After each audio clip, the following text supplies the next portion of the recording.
Hello, everyone, and welcome to another episode of the Referral Source. We're going to have a great show for you guys. We have a lot of stars on this show, so let's get started.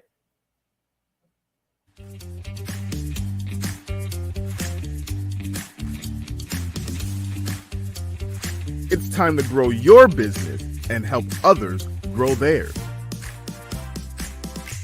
Welcome to the Referral Source.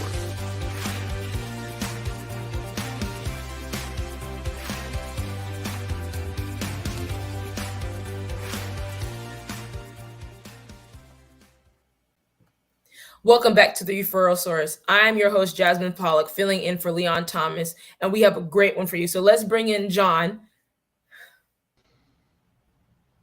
Hey, Jazz. Top of the Hi, afternoon John. to you. How are you doing? Unbelievable. well. How about yourself? I'm doing well. So the first guest we have is Dr. David Muffet. So let's bring him in and have a little conversation with him. Got it.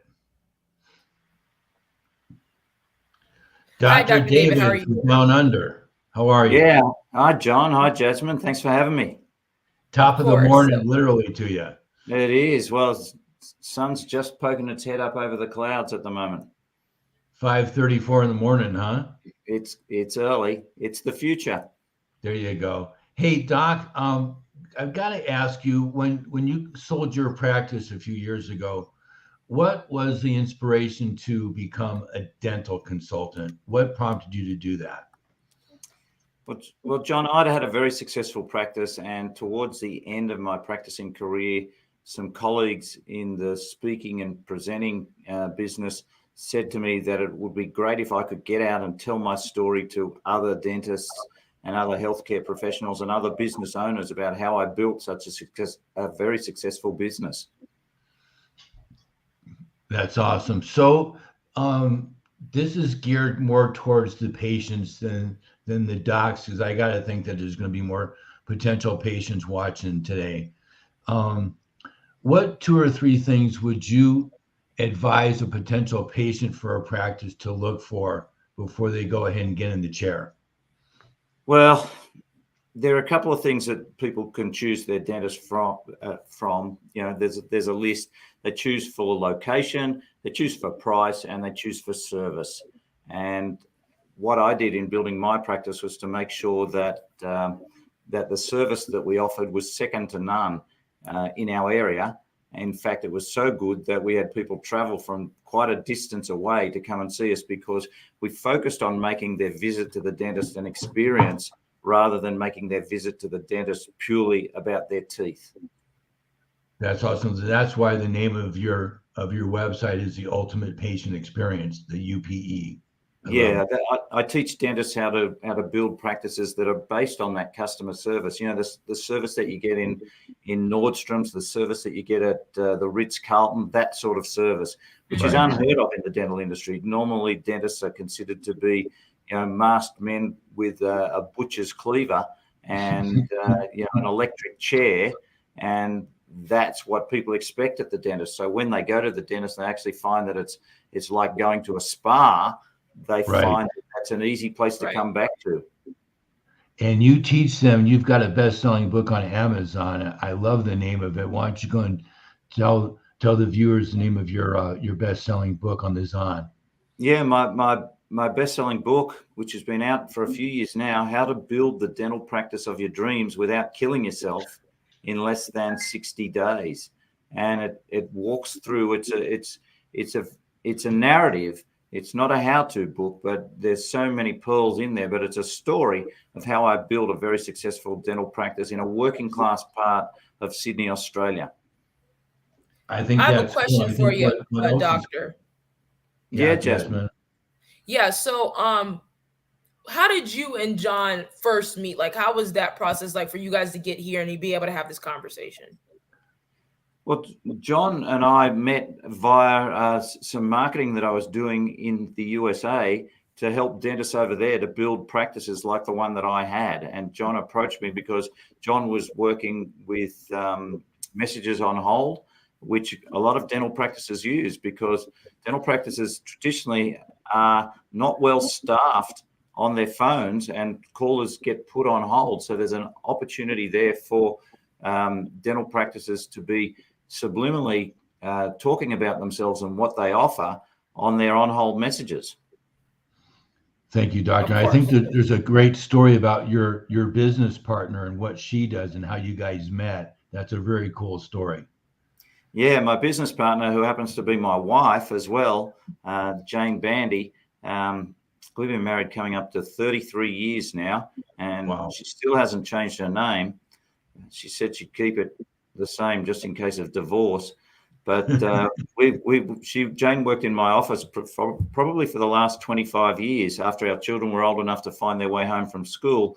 And Jane was a school teacher. So I asked her to come and work in my office as a concierge, not to do anything, not to scrub instruments, not to mix filling materials, but just to schmooze people when they came in and to help relax them so that traditionally what happens is people come in, they're kind of at a high, and then they sit and they wait and they wait and they wait and they go down into a chasm, and then you've got to bring them back up out of the chasm to get them back to an excited level. Well, if they can be schmoozed while they're in the client lounge and relaxed, they then come into the treatment room expecting things to be better, but having a better expectation that they're going to be coming back as well. So she came to work in that manner. Unfortunately, what happened was that one day when she turned up to work, both our reception staff were off ill, and Jane had to answer the phones, and she thought, how hard can this be? Well, it is quite difficult juggling patients in front of you, juggling patients on the phone, and she decided that she would master that. So with her school teaching skills, as well as her experience on dental office phones, she teaches dental practices how to capture and make appointments for all incoming phone calls, or as many as possible, getting it up around the 85, 90% mark, whereas traditionally it's about the 20% mark. And when we listen to phone calls, we hear how poorly some dental practices treat incoming calls. And that marketing has already been done to get those phones ringing, and those patients are wanting to make appointments, but they're being turned off by people who are unskilled on the phone. So that was a great opportunity for Jane to really add value to what I do in teaching dental officers how to answer their phones as well. And that's why you record Wow. the calls of your clients to teach them to teach them what the folks are saying on the phone, so you can teach them to do a better job. Exactly, John. In fact, I was listening to some calls just last week of one office with experienced staff, and several phone calls went by where the reception staff didn't even find out the name or the name even of the person answering the phone, and spoke to them for 6 minutes.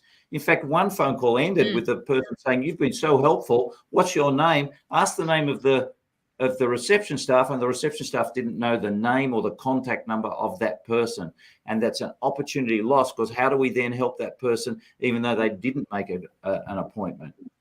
That's sad. Yeah, that's the beauty, is listening to those calls. And so tying in with that experience that we talked a few weeks ago about a seminar at sea, talk about putting the actual dentist on a cruise. It's going to put them in the mindset of, hey, I could do this for my patients when they're in my practice /spa, right? Exactly. People, 25% of the population out there don't care what the competitor charges, because they're getting great service from the supplier of that service, be it their lawnmower, their nail lady, their pool cleaner, their dentist. And so there's an opportunity there that 1 in 4 people, and it's not the same people who use that attitude all the time. Some people shop around for their lawnmower but love their dentist, and yet it's an opportunity to capture people and really to help them. And it's amazing having these. Now I've been out of my practice, John, for 7 years, coming up to 8 years. And it's amazing it's still having contact through social media and socially with patients who are ex-patients of mine, because we built a relationship that went beyond the teeth. Right. Absolutely. Yeah. What I love too, Jasmine and Dr. David, is something I learned a long time ago, is the bitterness of poor quality service and value lingers long after the sweetness of low price is forgotten. Exactly, John. Exactly. Right. Social media is always good to just connect with people, even though if you leave a particular place, or you venture off into a different field, you can still have those same connections. Like you said, doctor, it's very powerful thing. So people like, you did such a good job, thank you so much, and they reach out to you, and it's a very bittersweet moment. So it's awesome. It's very awesome. Before we go to midpoint break, doctor, I want to ask you, what was some of your, like, what did you enjoy most about your work? Like, what did you enjoy most about being in this field? Well, I enjoyed putting smiles on people's faces. And not just physical smiles in terms of their teeth, but the smiles of their soft tissue. People leaving saying, that was wonderful, looking forward to seeing you again. The gifts that patients gave, being able to help people socially with information that we knew that might be able to help them. So helping people planning, big overseas trips, because I traveled a lot for education in dentistry. I'd been to Europe. I'd been to many cities in the United States. So I was able to give people some travel tips if they were going there for their first time, going beyond just being a provider of Awesome. panel beating for teeth. Doctor, how far would people walk across the outback to come to your practice? Well, John, one story which really surprised me was one of my patients was living in New Zealand, got a toothache on her front tooth. She was on a plane and at my door before she had the appointment, because she didn't want to go anywhere else. And New Zealand was closer for her than when she lived up in far north Queensland. That was even further away. So, Australia is a very big place. It's as wide as the United States. We've just got the corners cut out, but we've got 92% of the US mainland is the landmass of Australia. It's a big island, and there's a lot of dirt and sand and minerals. A lot of desert down here. Jasmine, can we go to Coach Mike before we go to our midpoint break, please? Yeah, let's bring in Coach Mike for sure. Let's bring in Coach Mike. Okay.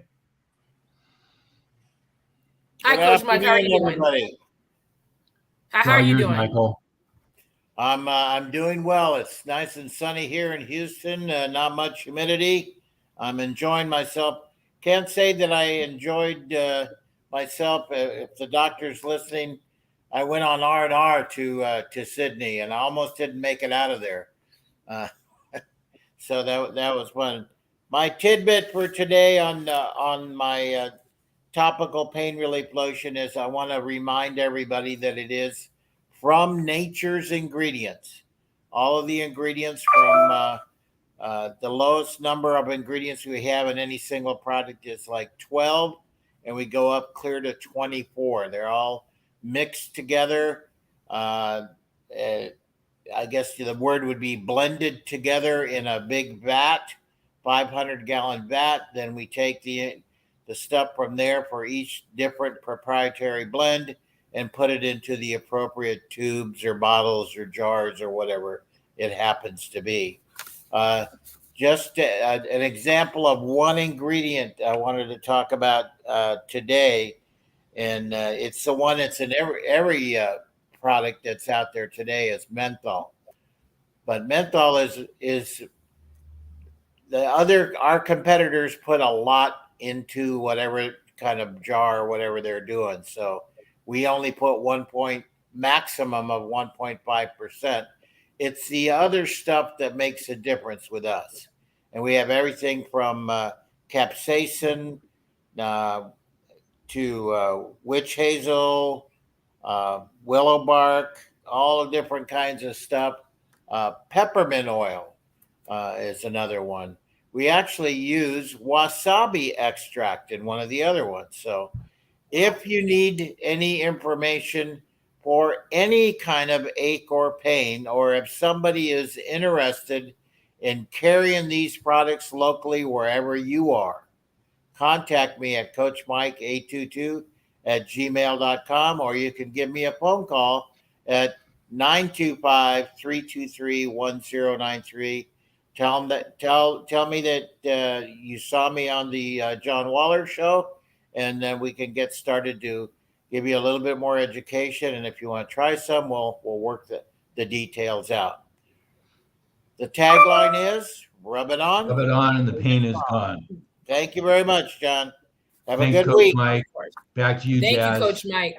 And thank you, Dr. David, for sure. We're going to head to a midpoint break, and then we're going to have Eric and Pat to come on and give some closing thoughts. So we'll be right back with the midpoint break.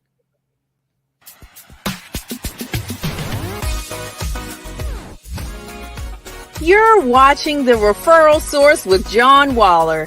The Referral Source can help you grow your business by exposing you to people that can send business your way.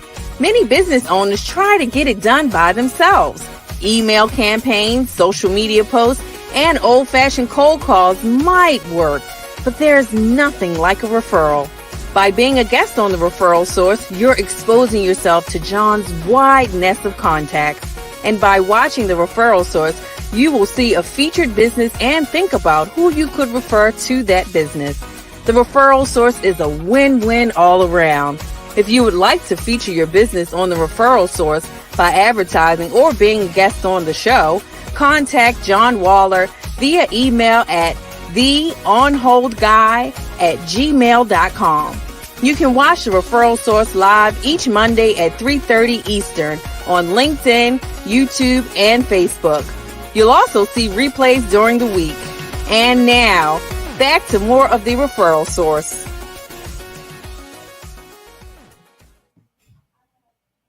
Hi, everyone. Welcome back to The Referral Source. I'm your host, filling in for Leon Thomas, and this is John Waller. So we're going to get into the final little segment here. We're going to have Eric and Pat talk about their businesses and just talk about what they can do and how to get their exposure. So let's bring in all of them. I'm going to back out. John, you can take away and have a good chat with them. Thank you. Thanks. Let's go ahead and focus on Eric, please, Jer. Excellent. Eric, so real quick before you get into your preventive moment of the day, what do you think about folks that have an iPhone 13 and there's all this propaganda about the 14? Would you say go ahead and jump in and drop $1,400 on a new phone if you got one 12 months ago, or would you say, hey, wait and check it out, and maybe you don't need to drop that kind of quan on a brand new phone just yet? I think if you have the 13 and it's working fine, and you don't need to upgrade yet, don't. It's I just recently upgraded. I went from the 12, so I skipped a year. I went from the 12 to the 14. But if you have the 13, going to the 14 is not going to give you much more right now. Might as well hold on to it. Wait for the 15 to come out next year. Right, because I saw something online about the 15 having a really cool back on the next to the 3 cameras, giving you some kind of a picture of your messages and stuff on the back of your phone. Yeah, it'll be interesting to see what they come out with, but they're pretty tight-lipped about what they announced. Every once in a while you see a leak, but we'll find out in about a year. Okay, what's your preventive moment of the week for Preventative tip for this week is how to keep your computer and data safe from some malware. First, you must have good quality antivirus and security software installed on your computer, and it has to be constantly scanning and updating for you. So you don't want those free products that you can just download off the internet, because then you don't know what you're getting. But if you have a good quality security product that's always updating and always scanning, that's a must for your computer. And also another thing you must do when you get a text message or an email with a link in it, do not click that link. It's most likely a spam or some kind of scam to try and bring you to a fake website to try and get some of your data information. They want your personal information. You'll fill it out. Then they get access to your personal data. So you don't want that. Your bank will never text you saying your account is expired. Amazon will never text you saying your account is expired. So if you get a text like that, just delete it. It's a scam. Keep your data safe. Never click right, Eric? What was that? Phishing. That's phishing, right? PH. Yep. Never click a link in a text or an email. Go to the website directly and log in. Beautiful. Great advice. Thanks so much, Eric. Have a great week. Thanks. We'll see you on Halloween. Yes, sir. Thanks. Okay. Pat Cassidy with Kangen Water. How the heck are you? I'm doing great, John. How are you today? Unbelievable. Drinking my Kangen. So what 3 things would you say are a must-have about having special water in your life versus just drinking out of a plastic bottle, or when you go to a restaurant, they give you water in a glass. You don't know where they came from, right? Well, one thing I would say, John, is that for a lot of people, water is just water, and it doesn't seem like it's that important. But when you think about it, your body is 70% water, and so your health depends truly on what type of liquid you're putting into your body. So I tell people that um, there, in the case of bottled water, you have a lot of negatives. You have the plastic bottle, which causes hormone disruption. You have the type of water that's in that bottle that is usually goes through a reverse osmosis process and then has added minerals to like bring up the pH and make it taste a little bit better. But it's artificially produced water, and it's water. And probably the worst offender out there is what's called alkaline water, where they put in bicarbonate of soda or other buffers to create something that's well above a 7 pH into the 8, even 9, 10 range. And that water is extremely expensive, and it's a water that people should not be drinking. The machine, the Enagic machine, Kangen water machine, actually produces what's called electrolyzed reduced water. So it's changed from an electrical charge. The molecules are broken apart and then put back together in two different streams of water. So out of the stream of water that is the drinking water, you have highly charged mineral content in that water. So you have a true mineral water. And in the other type of water that comes out of the machine, you have a water where you can use it for Windex, cleaning, a lot of different things. So, but from a health standpoint, people really do need to make sure they're drinking the correct water. That's awesome. So, Pat, there's also a machine that you can use in your shower, since our skin is the largest organ in our body, right?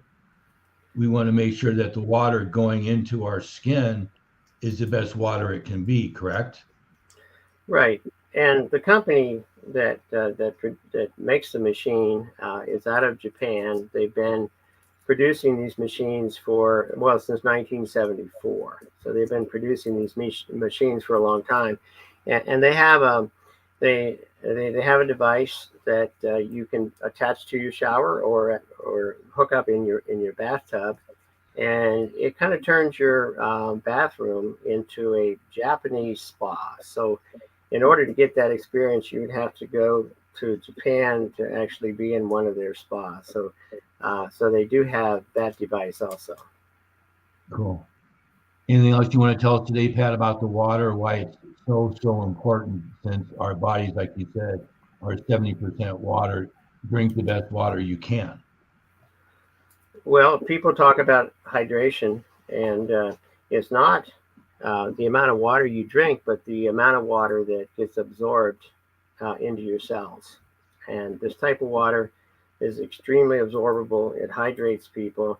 We have top athletes that will drink nothing but this water just because they want to make sure they're doing everything they can do to be at the height of their performance. And they have to be hydrated. So who has one in her motorhome that travels around the country all the time that you told me about? Well, Mariah Carey has one in her $1 million motorhome, and there's a lot of football athletes. Yeah, the goat who lost yesterday has one as well. Right? Yeah, Tom Brady, who is he swears by this water, and he's got a bunch of these machines that he uses himself and also in his training facilities. Cool, excellent. Thanks for your time on the show today, Pat. I appreciate it. Well, you're most welcome, John. You take care, and Jasmine, nice meeting you. Nice meeting you too. Now, Pat, before you go, is there any information that you would like people to know that you can get exposure to and have people come to your website or anything of that nature? Right. My main website is thiscanchangeeverything.com, and people can go and they can find out a lot of the work that I do with toxicity and teaching people about why it's important environmentally and that type of thing. but there's information on there about the machine, and that's valuable for people. Thanks, Pat. Thank you, Pat. You have a good day. Thank you for being on here. Thank you. Hey, well, thank you. Nice meeting both Thank of you. you again. Okay. Nice seeing you, John, again. Take care. Thanks, Pat. Have a great day. Stay safe. So Jazz, can we bring Dr. David back? Yeah, let's bring Dr. David back in. Dr. David can come back in. Hey, good to be back. David, Hi, welcome back. With those sunglasses on, I want to see an Aston Martin out front of the house with the. Yeah, so do I. Yeah. Huh? That'd be nice. An Aston Martin, yeah. That's very nice. Words of wisdom for the folks about dentists or finding a practice that's going to be like a spa like that. So what couple questions could a potential patient ask a receptionist on the phone? Like, hey, what 2 or 3 things make your practice like being in a dental spa?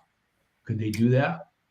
Well, I guess in the old days they'd do that, John, but now I think what's really important is that dental practices differentiate themselves with great websites. People who have already chosen their dentist by the time they picked up the phone. They say, this is the dental practice for me. And it goes back to what we were talking about before the break, and that is that of the 5, for every 5 people that phone a dental practice, only 1 makes an appointment, because the message they get when they call the dental practice doesn't match the image that they were expecting from the website. So they really have to have a message to market match. If you're marketing with this great material and they ring up and they get put on hold, or they get asked to, they don't even get told they're being put on hold. They just say, hold the line, bang. And then when they come back, every practice comes back and never says, hi, you're speaking with Jasmine at Active Dental. Right. No, they just, can I help you? And so they're off talking to strangers. The conversation you have on the phone the conversations you have in your practice should be exactly the same as a conversation you would have at a cocktail party or at a barbecue. Hi, what's your name? Do you live around here? Where do you work? Tell me about your family, all that sort of stuff. Get it down to the cellular level of talking to people. And sometimes that feeling of a spa doesn't have to be, open the door. Gee, this place looks expensive. But it just has to be, hey, welcome. Hi, you must be Mrs. Smith. I spoke to you on the phone earlier. How's your day been? My name's Jane. So much better than Mrs. Smith ringing the bell and saying, hi, I'm here for my 2 o'clock appointment. Well, we know that. She's in the book. We know her name's there. Greet her with her name before she tells you. I love your passion about that, Doctor. I think that's great. And you haven't even been in the practice for 7 or 8 years. I think that's great that you've still got that. Yeah. I haven't even been drinking any of that magic water that Tom Brady's drinking. Right. We need to get you some. I got to get you and Jane on a ship. We got to get you guys on a seminar at sea. Yeah. Yeah, I think that'd be great. That'd be great. Sydney Street Bridge, and then you could talk about that. Well, what we're going under right now, you need to do that. It's a great thing to have a class. Have you done that? I think I asked you that a few years ago. Have you done that climb on the Sydney Street Bridge? On the Sydney Harbour Bridge, I've done it about 4 or 5 times. I love it. I did it, celebrated my 60th birthday by going up there. It's just one of those experiences that you never tire of doing it. Really? Yeah. Yeah, my 69th was yesterday. Maybe I can celebrate my 70th. Happy belated, John. You don't look a day over 68, John. Huh? You don't look a day over 68. Thanks, Doc. Yeah, we need to do that. I want to cruise out of Sydney on like the Grand Princess or something, because they do that, and it's not a lot of money for 4 days. Yeah. Yeah, it's a good trip. Anything out of Sydney is a good trip. How far are you guys from Sydney? We're about 90 minutes from Sydney now. So I worked all my life in Sydney, but retired to what you would call a ranch. We just call it a farm.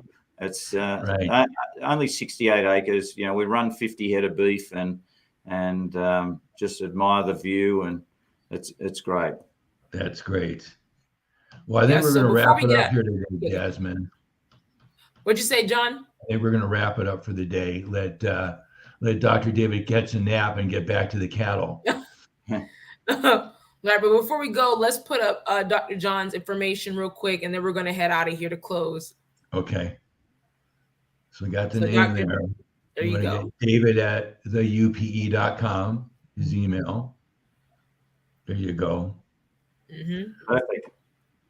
So Dr. John, thank you so much. Thank you. Dr. David. Thank you very much. But Dr. David, see, look at that. John, David, John. Right. But thank you Our both. pleasure having you today, Doc. Thanks for getting up at dark 30. We appreciate that. Yeah. Thanks, John. Thanks for having me. Nice to meet you, Jasmine. Thanks so much. Nice to meet you too. Thanks, Thank you. Doc. Have a good one. Have a great day. See you guys. Rest of the day. Thanks, guys.